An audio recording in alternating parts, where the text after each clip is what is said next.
walk into the restaurant. I grabbed a vase and I smashed it over the back of his head. This girl's on the poster. Papa, did you enjoy the striptease? He was a liar. He had lied to me about everything. I think I became a lesbian that night. Giving me a heart attack. And then he laughed. The scream is powerful. We're all gonna die. We're all going to die. My daughters are giving birth to larvae, and it's my birthday. I'm just gonna tell it like it is. My mother will get so mad at me. She'll be like, Debra, you always do this. You're going to be killed one day by white slavers or like some other thing. She gets so mad. She gets so mad. So everybody found out about the story, and it spread like wildfire. And it just goes to show that urban myths are not always just myths, that they do stem from some truth, because I'm living proof that it does actually happen. Tell it like it is.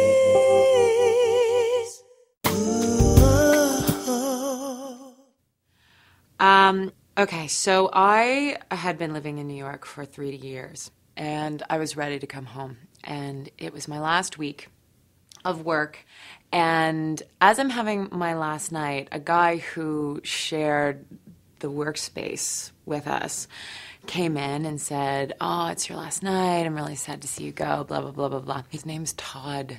He kind of reminded me of Charlie Brown. He goes, well, why don't I take you out for a drink, a last night's drink?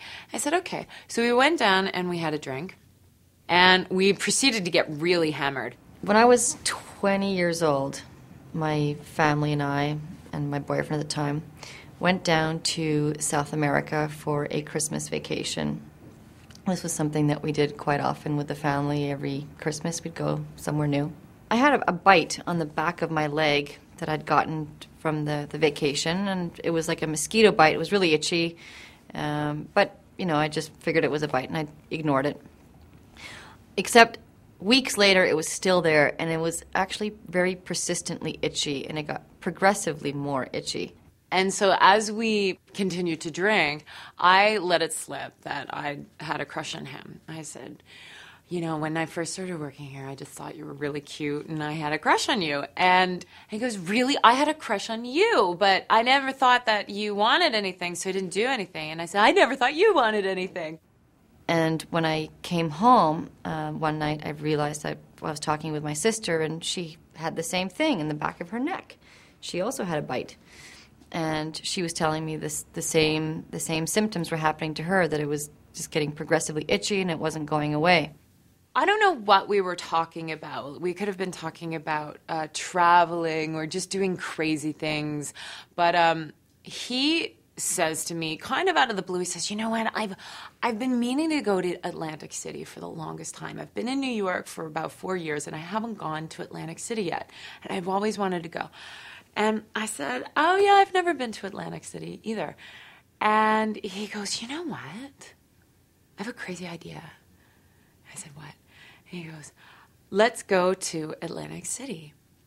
And I was all into this kind of, yeah, live life, do whatever on a spur of the moment. Of course, yes, let's go to Atlantic City. So I said yes. And it's that kind of behavior that drives my mother mental. And when she hears the story, she is going to freak out at me again. And but anyway, so we said, yeah, let's go. Even when I went out with my friends on the weekends, if I was having drinks or I was having some cocktails, I noticed that it got even worse. It would really get itchy. But I'm the type of person, I don't go see a doctor unless I absolutely have to. And so I waited a month before I finally decided, okay, this is ridiculous. I got to go see a doctor. We both got out our schedules and we were trying to plan when we were going to go. And he's looking at my schedule, he's looking at his schedule, and he goes, you know what? I've got a crazy idea. And I said, what? He goes, it's really crazy. And I'm like, by this time it's like 1 o'clock in the morning. And I said, you want to go tomorrow? And he goes, yeah, I want to go tomorrow. It's the only time we can go. I make it very clear to him. I say, you know what? I would love to go to Atlantic City, but I can't pay for anything. And if we stay over, I can't pay for anything because I don't have any money. Which things haven't changed that much. But anyways, he said, don't worry about it. It's all on me. I'm going to pay for the whole thing. So he gets on the phone and he orders a suite. And he's got this very self-satisfied look on his face. And he says, you know, I'll see you tomorrow. And he pays for the cab.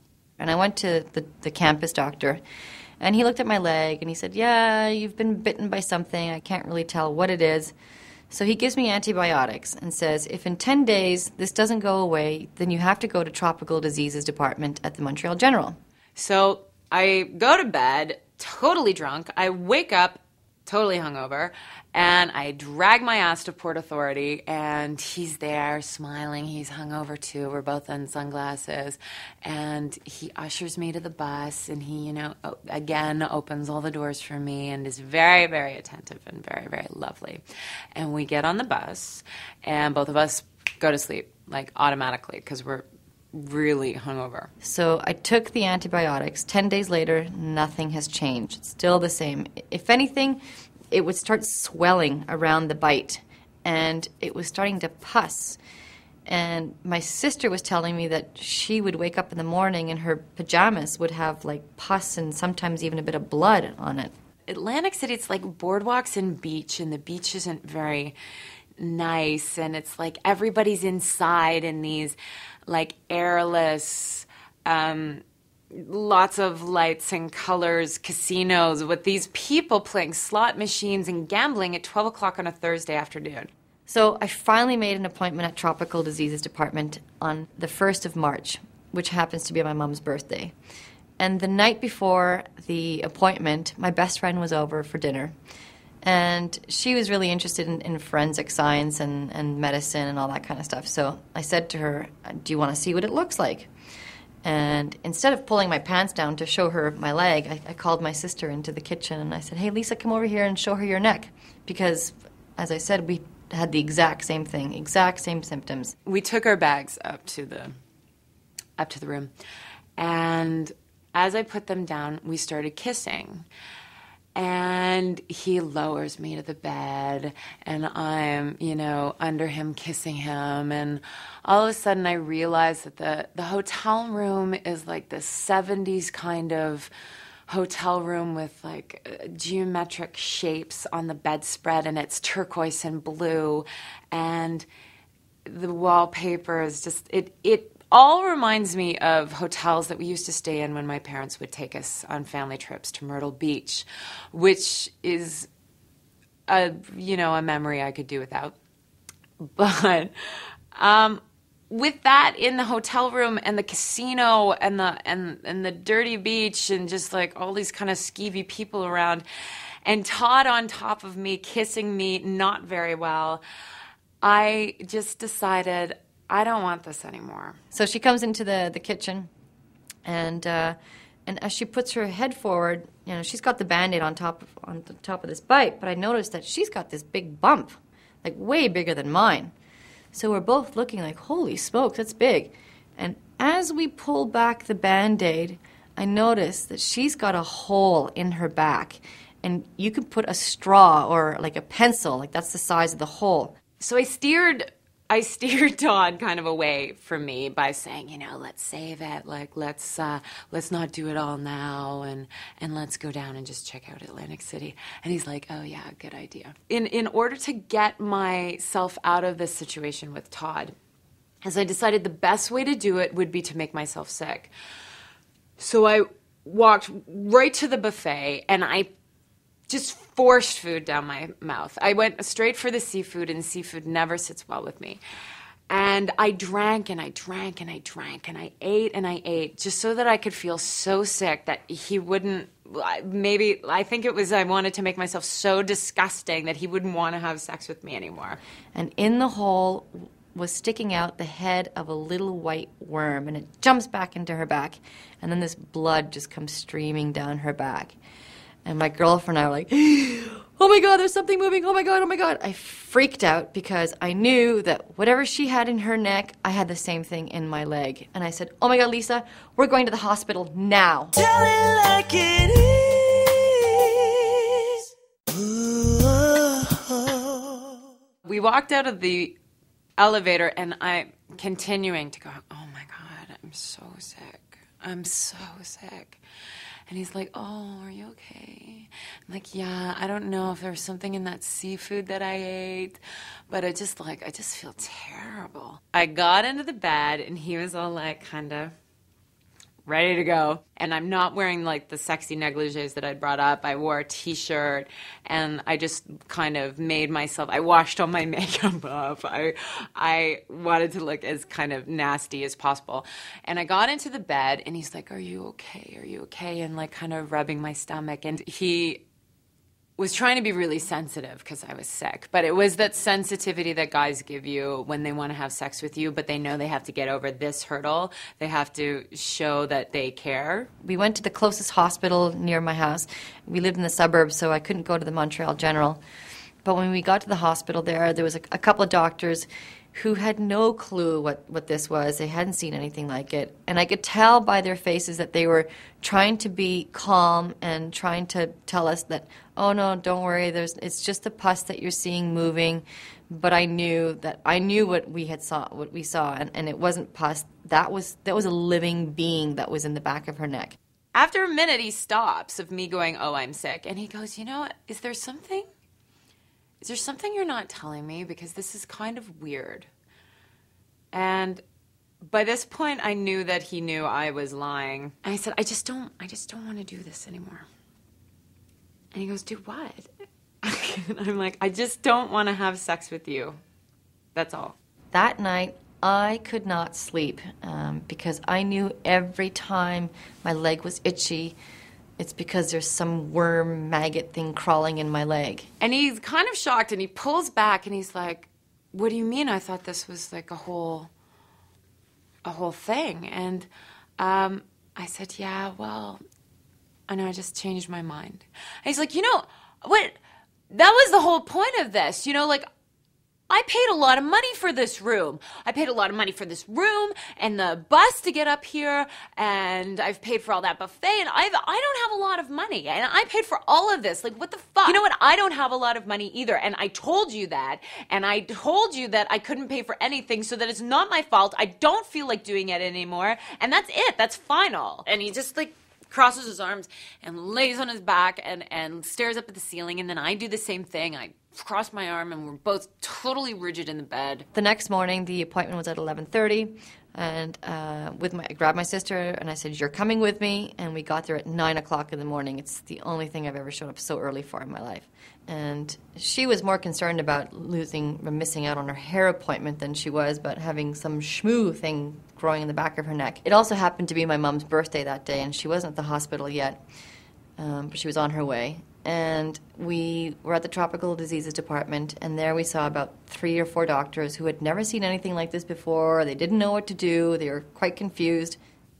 Finally, he relaxes, and he turns to me, and he says, you know, Deb, I'm sorry. I'm sorry. Of course, you don't have to do this, and I'm sorry about the money. It's just that it never entered my mind that you wouldn't like me. And at this point, I feel bad. This is the point that I feel bad. The doctors called the hospitals in South America to find out whether this was a common occurrence, and if so, what do they do?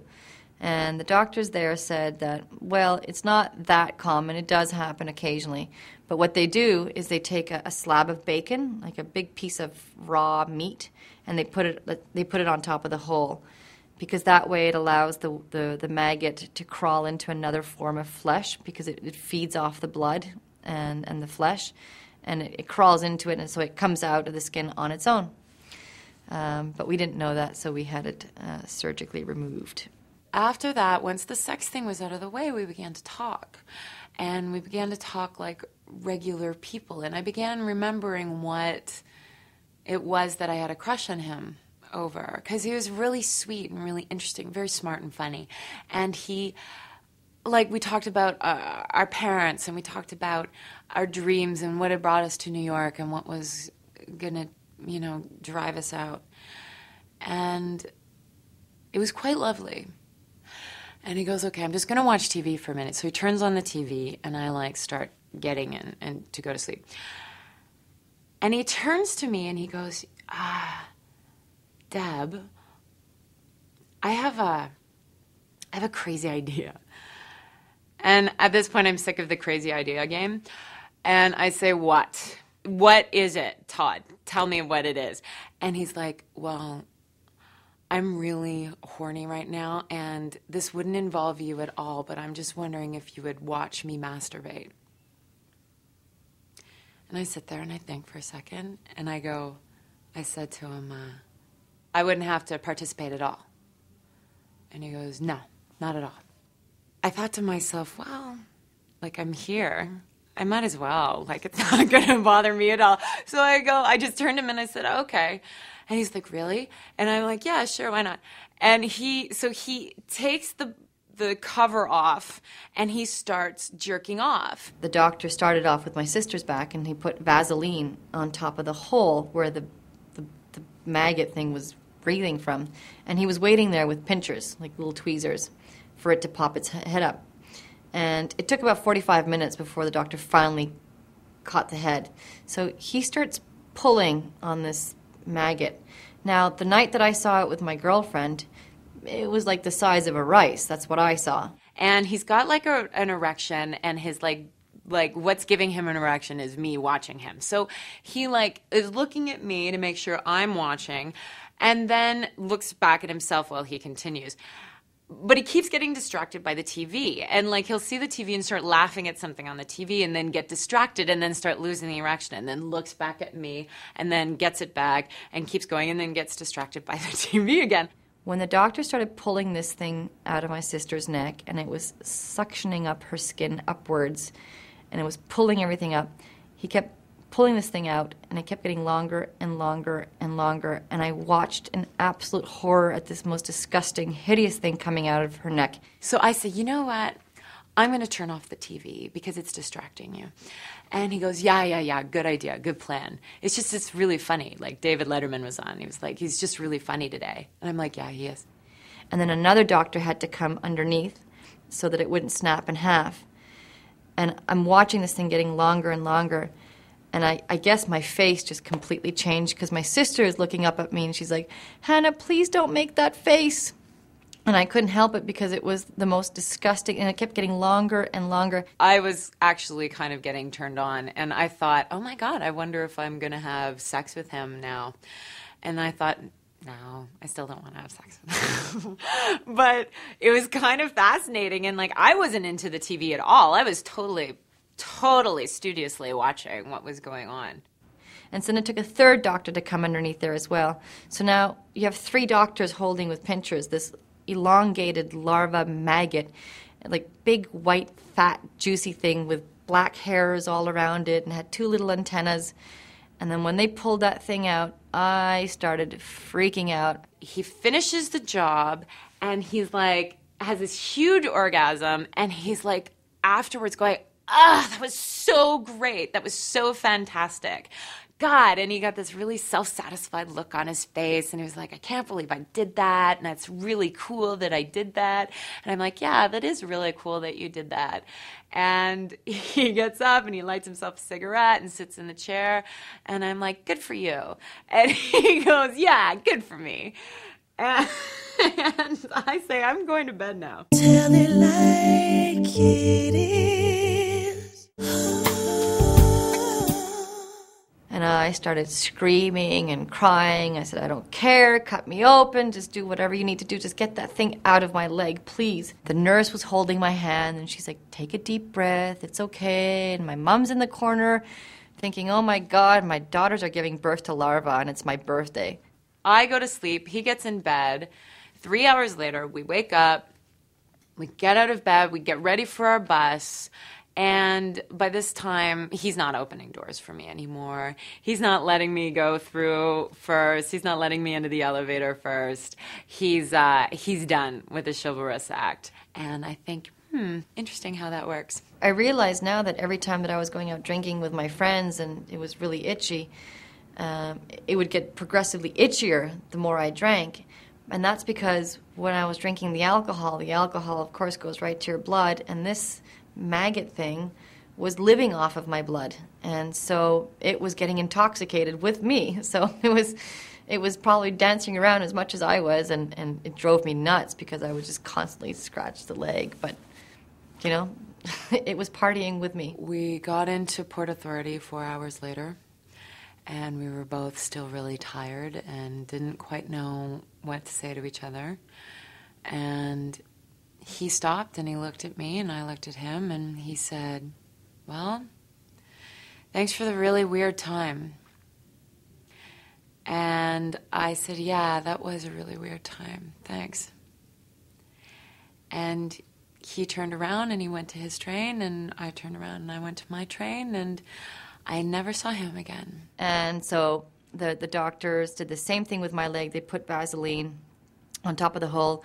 And what happened is that because mine was in the back of my leg and I was sitting on it, it was deeper in my leg, so the hole that it was breathing from was actually smaller than the maggot itself.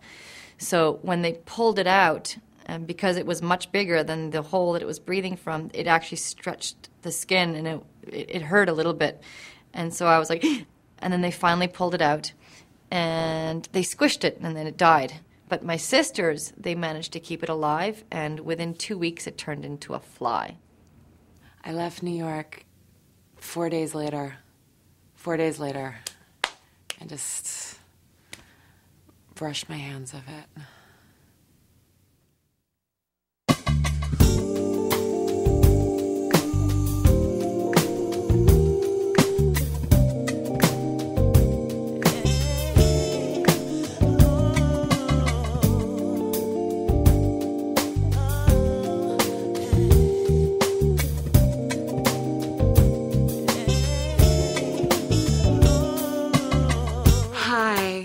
Are you going to Atlantic City? Because I'll be waiting for you, and I won't do anything. Now, I don't have kids, and I do eventually want to have kids, but I've never given birth to kids. I've only given birth to larvae, and that was my first and hopefully my last time ever doing something like that.